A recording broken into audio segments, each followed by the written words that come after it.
Nagpakawala ang babae mula sa mabilis na takbo ng sasakyan. Kitang-kita sa galing ng kilos niya, na hindi na ito ang unang beses na ginawa niya ito. Parang ang haba na kasi ng buhay niya. Una, umakyat siya sa bubong ng sasakyan, tapos dumulas siya sa hood. Nakahawak lang siya sa dalawang seatbelt para makapitan, at inutusan pa niya ang kaibigan niyang babae na pabilisin pa ang takbo. Gusto niyang lubos na makalaya, kaya binilisan ng kaibigan niya ang pagmamaneho. Parang kidlat ang bilis, kaya hindi napigilan ng dalaga na ibuka ang mga binti at sumigaw sa tuwa. Pinapalakpakan din siya ng kaibigan niya sa loob ng sasakyan. Sinabi pa nga nitong pwedeng maging mas daring pa ang mga galaw niya. Ang tatlong baliw na babae ay abala sa pag-enjoy sa excitement. Ngunit hindi nila alam na may nakasunod na pala sa kanila mula sa malayo. Isang many-akis na lalaki ang nakasalamuha. Unang beses kong makasalamuha ang ganitong ka-exciting na babae. Talagang nag-uma pa ang pagnanasa ng lalaki. Ngayon ko mismo sila papatikman kung ano ba talaga ang tunay na excitement. Kaya naman, pinaharurot ni Teddy ang kanyang BYD para mag-shortcut. Mabilis niya silang nahabol. Napansin na lang ng dalawa sa loob ng sasakyan. Hindi pa nakakapag-react, bigla na lang bumangga si Teddy gamit ang malakas na pag-apak sa gas.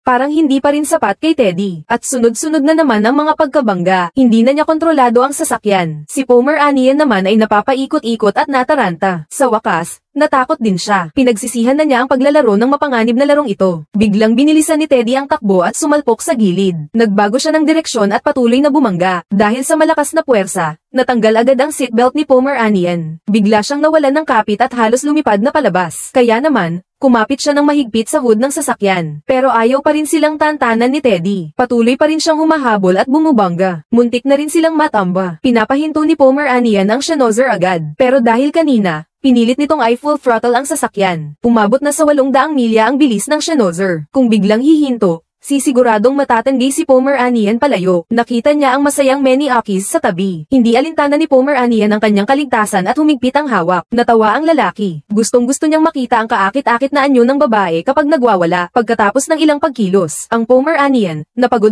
na, ay halos hindi na makayanan. Nang handa na sanang dagdagan pa ng lalaking may diferensya ang kanyang pag-atake sa kanila, ay bigla na lamang siyang nabigla ng isang malaking truck na pabaliktad ang takbo, na hindi inaasahan. Napilitang tumakbo ang Teddy sa daang lupa at umikot ng 360 degrees. Ngunit si Teddy ay walang sugat. Matapos may ayos ang kanyang sarili ay muling umatake. Nakita ng schnozer sa loob ng sasakyan ang paparating na kurba. Bigla na lang siyang nakaisip ng paraan. Pinagsikapan niyang mahigpit na kumapit ang Pomeranian sa makina at huwag bibitaw. Tapos, inilayo niya ang Teddy sa likuan at biglang inikat ang manibela. Isang matinding pagliko ang ginawa niya kaya't hindi na nakareact si Teddy. Diretso siyang naitulak pero hindi rin nakayanan ng Pomeranian ang puwersa ng pag-ikot at natapon sa bangin. Nakita ni Teddy na may nasaktan kaya't doon lang siya natauhan sa kalokohan. Pagkatapos, bumaba siya ng sasakyan at nagsimula na namang mangasar gamit ang salita. Binastos niya ang mga babae, puro masasakit at malalaswang salita ang binitiwan niya. Sa wakas, hindi na nakatiis si schnozer. Dinampot niya ang baril at tinutukan si Teddy, tinamaan sa balikat. Nakita nilang hindi basta-basta si schnozer. Ang duwag na si Teddy ay dali-daling tumakas. Pagkaalis ni Teddy, sina schnozer at Samoyed ay nalulungkot pa rin sa pagkamatay ni Pomeranian. Hindi ko inaasahan na sa sumunod na segundo ay nakalabas siya ng walang kahit isang gasgas. Dahil pala hindi naman talagang bangin iyon. Isang malaking hukay lang pala na puno ng mga damo. Ang Pomeranian na nakaligtas ay ayaw pa rin kumalma. Nang aasar nitong tinanong ang dalawa, gusto nyo bang maglaro ng mas exciting? Kaya naman kumuha sila ng mga sanga sa gilid ng daan para maging armas. At habol ng habol sa direksyon kung saan umalis ang Teddy. Kailangan nilang bigyan ng leksyon yung hayop na lalaking yun. Isang mapait na leksyon. Nakapag-park na si Teddy ng sasakyan sa isang bakanteng lote. Kinakabahan niyang kinuha sa sasakyan ang natitirang alak para disimpektahan at pigilan ang pagdurugo ng sugat. Para mawala ang kaba, inubos niya ang natitirang alak, ngunit hindi niya alam na nakagalit na siya nang hindi niya dapat kagalitan. Unti-unti nang lumalapit ang panganib. Tapos, kinuha niya ang pamalo at binasag ang bintana ng sasakyan. Sunod-sunod na tinusok ang gulugod ng nasa loob. Dahil sa ginawa niya, dali-daling tumakbo si Teddy. Isang lalaki ang mabilis na tumatakbo sa unahan. Tatlong babae naman ang habol na habol sa kanya. Ganap na nagbago ang takbo ng istorya. Ginaya ng mga dalaga ang ginawa ni Teddy kanina, na para bang wala silang puso at paulit-ulit na sumasagasa. Habang nabubunggo, nagmumura pa. Talagang gusto siyang pagpupunitin. Sa isang pababang daan, binilisan ni Teddy ang pagmamaneho at nakarating sa ibang daan. Nakita niya ang sasakyan ng mga babae sa kabilang bahagi ng lawa. Akala niya'y nakaligtas na siya sa mga baliw na iyon. Ngunit isang intersection lang pala ang nasa harapan niya.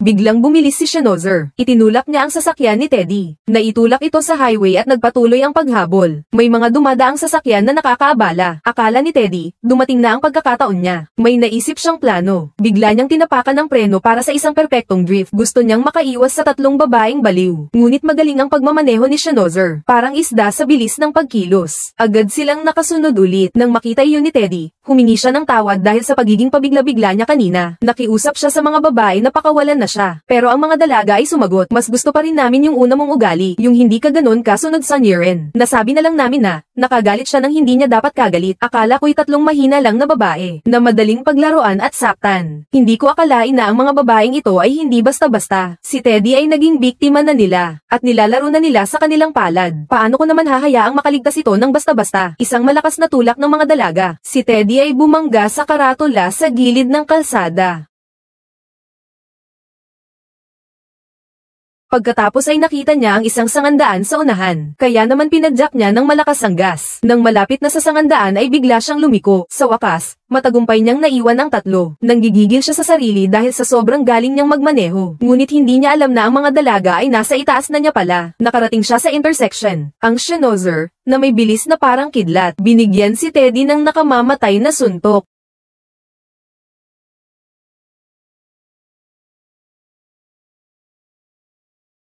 Sunod, ang grupo ng mga babaeng mararahas ay naglakad na parang walang pakialam sa mundo, patungo kay Teddy. Sa kanyang kasagsagan ng lakas, nakaharap niya ang taong pinakagusto niyang saktan. Si Teddy, isang malaking lalaki, ay walang nagawa para ipagtanggol ang sarili. Ang maliliit na kamao ay nagpaulan ng malalakas na suntok. Si Big B ay sumugod at sinorpresa siya. Ginamit ko ang lahat ng aking lakas para manakit, at panghuli, ang sipa ng Buddha Spam ang nagpadala sa kanya sa kabilang buhay. At ito ang kahihinatnan ng pananakit sa isang babae.